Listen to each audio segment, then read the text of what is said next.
Ray Mambo, class of 1942, musician, actor, artist, and comedian. My maiden name is Marvin, but nobody's called me that since my parents, so it's Marvin Baumel. While going to high school, Ray, or as he was known at the time, Marvin Baumel, loved English, art, and drama.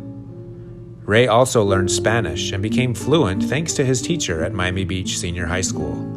Well, my favorite subjects were surprisingly English, because as I mentioned, my homeroom teacher,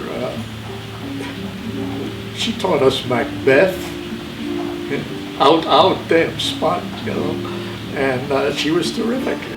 He was also very active in many clubs such as the National Honor Society, National Thespian Society, and National Quill and Scroll.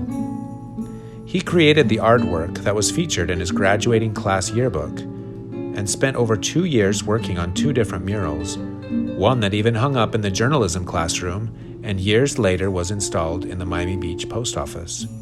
I had been drawing since I could hold a pencil. After graduating, his goal was to go to Mexico to study murals. However, the war broke out and his plans quickly changed. In fact, it was all set up that I was going to go to Mexico, to Guanajuato, to study murals. This is what I was interested in. He helped out a lot during World War II. He was part of a show called the Khaki Caballeros. He performed this around hospitals and bases to all of the sick and wounded soldiers there. And then in the Army, I was with the Puerto Rican War Department show, so I was playing music. Like I say, what did you do in the war, Daddy? I played bongos with the Puerto Rican orchestra, With the end of World War II, he planned to go back to art school. However, an opportunity arose for a weekend gig playing Latin music. And when I had the band, it was quite by accident that I took the name of Ray Mambo. And so he became Ray Mambo, and he was even able to bring his wife in as the main singer. But then, when that weekend gig came up and then turned into, it just looked really promising, I figured, well, I could always go back to art school, let me give this a shot. So little did I know that it would end up for decades. A stage name and a decade later, Ray decided to yet again change paths in his career. Later in his life, around the years 1960 to 1975, he acted as an extra in many shows and even did a cameo role with Frank Sinatra in the show Tony Rome.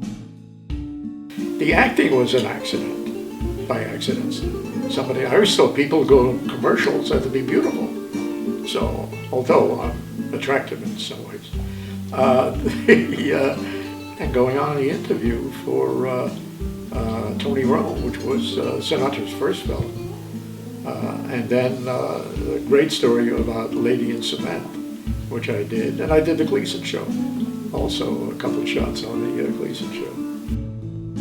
Along with this, Ray for a short while became a stand-up comedian, performing at the Playboy Club circuit in the years 1962 to 1968.